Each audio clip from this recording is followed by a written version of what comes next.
할렐루야. 주님의 이름으로 환영하고 축복합니다. 오늘도 말씀 통해서 주님께서 여러분들에게 큰 은혜로 함께 해주시기를 원합니다. 오늘 말씀은 욥기서 41장 1절부터 34절까지 말씀입니다. 욥기 41장 1절부터 34절까지 말씀입니다. 하나님의 말씀입니다. 내가 낚시로 리워야단을 끌어낼 수 있겠느냐? 노끈으로 그 혀를 맬 수 있겠느냐? 너는 밧줄로 그 코를 꿰 수 있겠느냐? 갈고리로 그 아가미를 꿰 수 있겠느냐? 그것이 어찌 내게 계속하여 간청하겠느냐? 부드럽게 내게 말하겠느냐? 어찌 그것이 너와 계약을 맺고 너는 그를 영원히 종으로 삼겠느냐? 내가 어찌 그것을 새를 가지고 놀듯 하겠으며 내 여종들을 위하여 그것을 메어두겠느냐? 어찌 장사꾼들이 그것을 놓고 거래하겠으며 상인들이 그것을 나누어 가지겠느냐? 내가 능히 많은 창으로 그 가죽을 찌르거나 작사를 그 머리에 꽂을 수 있겠느냐? 내 손을 그것에게 얹어보라. 다시는 싸울 생각을 못하리라. 참으로 잡으려는 그의 희망은 헛된 것이니라. 그것의 모습을 보기만 해도 그는 기가 꺾이리라.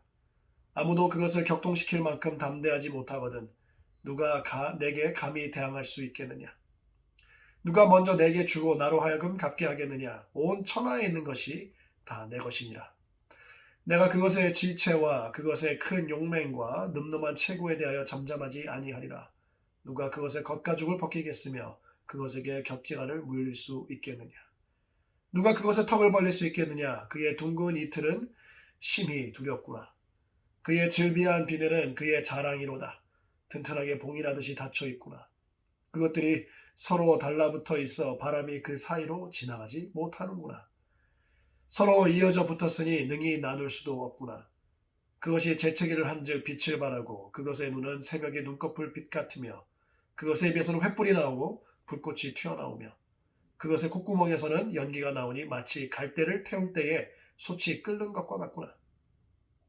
그의 입김은 숯불을 지피며 그의 입은 불길을 뿜는구나.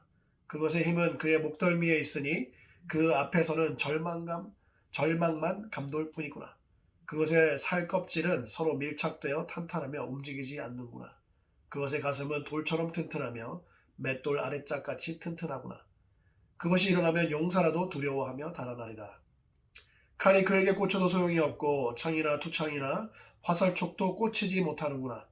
그것이 쇠를 지푸라기같이 놋을 썩은 나무같이 여기니 화살이라도 그것을 물리치지 못하겠고 물맷돌도 그것에게는 겨같이 되는구나. 그것은 몽둥이도 지푸라기같이 여기고 창이 날아오는 소리를 우습게 여기며 그것의 아래쪽에는 날카로운 토기 조각 같은 것들이 달려있고 그것이 지나갈 때는 진흙바닥에 도리깨로 친 자국을 남기는구나. 깊은 물을 솥에 물이 끓음 같게 하며 바다를 기름병같이 다루는도다. 그것의 뒤에서 빛나는 물줄기가 나오니 그는 깊은 바다를 백발로 만드는구나. 세상에는 그것과 비할 것이 없으니 그것은 두려움이 없는 것으로 지음받았구나. 그것은 모든 높은 자를 내려다보며 모든 교만한 자들에게 군림하는 왕이니라. 아멘. 기도하시겠습니다. 할렐루야. 아버지 하나님 감사합니다. 아버지 하나님 오늘 말씀 통하여서 우리 만져주시고 말씀해 주시고 또한 아버지 하나님 말씀 통하여서 주님과 더 깊은 관계 속으로 들어갈 수 있도록 주님 역사하여 주시옵소서. 모든 말씀 예수님의 이름으로 기도드렸사옵나이다. 아멘. 하나님이 이 우주 만물을 다 창조하셨습니다. 생물들이 잘 살 수 있도록 환경을 다 이렇게 창조하시고 만들어 놓으시고 세팅을 다 하신 다음에 생물들을 창조하셨죠. 모든 생물들을 창조하실 때 이 리워야단도 창조하셨는데 욥기서를 보면 이 생물은 정말 어마무시하고 거대한 정말 괴물 같은 생물임을 알 수가 있습니다. 어떤 학자들은 리워야단을 공룡으로 보는 사람들도 있고요. 또 악어로 보는 사람들도 있습니다. 어저께 베헤못이라는 짐승이 나왔는데 또 하마로 번역을 할 때도 있거든요. 정말 가만히 보면 욥기서가 리워야단을 묘사할 때 정말 좀 용이나 공룡 같은 느낌이 들기도 합니다. 비늘이 있고 입과 콧구멍에서는 불과 연기가 나오고 던지는 창이나 이런 쏘는 화살에도 꿈쩍하지 않을 정도로 무시무시한 짐승이라서 용사들도 보고 도망갈 정도니까 뭐 공룡, 뭐 드래곤, 뭐 그렇게 말해도 무난하지 않을까 싶습니다.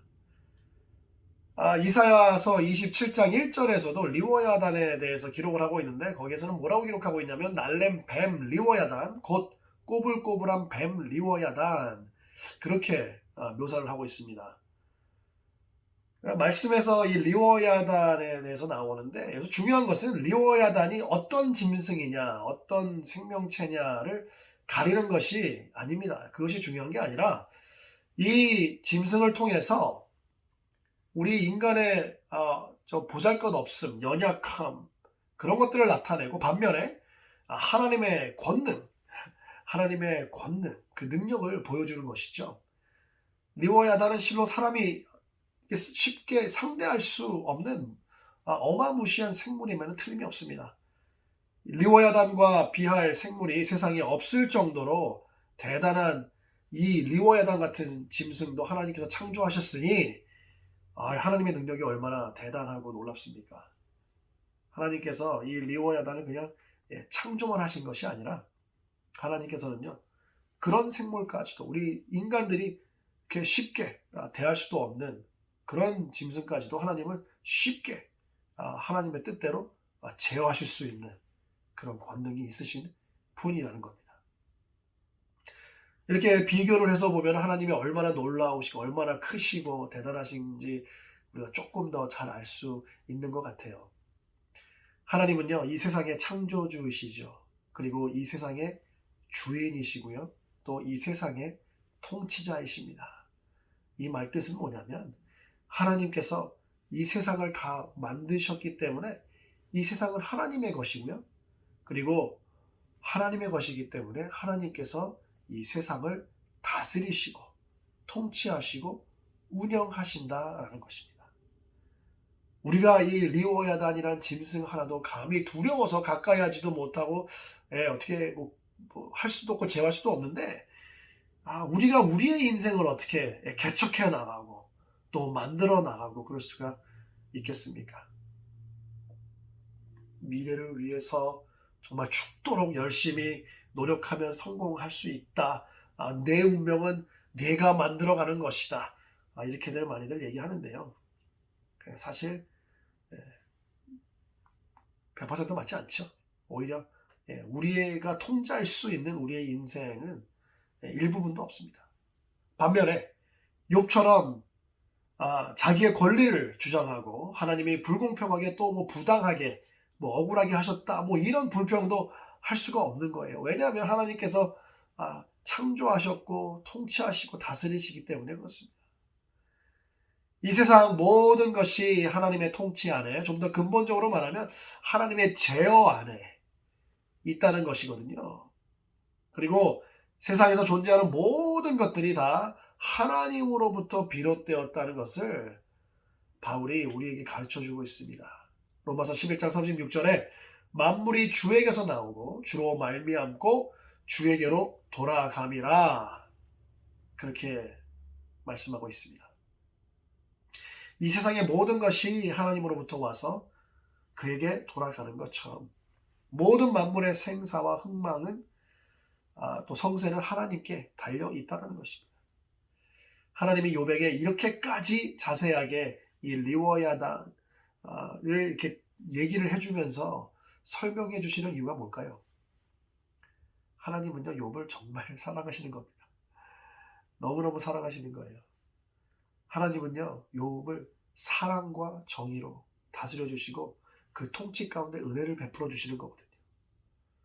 어떻게 보면 죽어 마땅한 자에게도 구원받을 기회를 주시고 회개할 기회를 주시는 것입니다. 하나님께서 사랑과 정의로 세상을 다스리시는 방법은 욥과 세 친구와 엘리후의 생각과는 정말 다르죠. 하나님께서는 하나님의 방법대로 통치하시는데 그 방법은 절대적으로 우리를 위한 통치라는 것입니다. 하나님의 통치는 그의 공의와 사랑 그리고 정의와 은혜가 완벽한 조화를 이루고 있어서 하나님의 성품을 그대로 나타내고 반영을 하고 있다는 것입니다. 하나님이 리호야단을 욥에게 말씀해 주시는 이유는 자기의 권능에 대해서 가르쳐 주신 거예요. 하나님의 가르침은 욥을 꼼짝 못하게 했죠. 욥은 하나님께 더 이상 자기 주장을 펼치거나 하나님의 정의롭지 못함을 부르짖을 수 없음을 깨달아가고 있는 것입니다. 이제 우리가 2021년을 마무리하고 2022년을 맞이할 준비를 하면서 하나님의 주권을 인정하고 그의 권능의 넓이와 크기와 깊이를 점점 깨달아가면서 하나님을 더 신뢰할 수 있게 되기를 바랍니다. 하나님은 사랑과 정의와 은혜로 다스려 주십니다.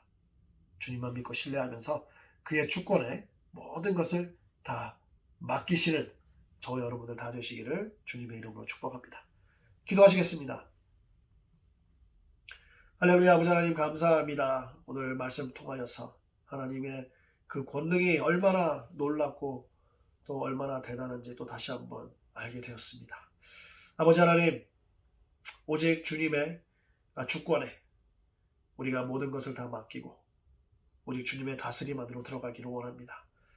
2021년을 우리가 잘 마무리할수록 주님께 할 수 있도록 도와주시고 2022년 한 해 아버지 하나님께서 우리의 발걸음을 인도하시고 축복하시고 은혜 베풀어 주시고 주님의 주권 안에 우리를 가두어서 우리를 다스려 주시옵소서. 모든 말씀 예수님의 이름으로 기도드렸사옵나이다. 아멘.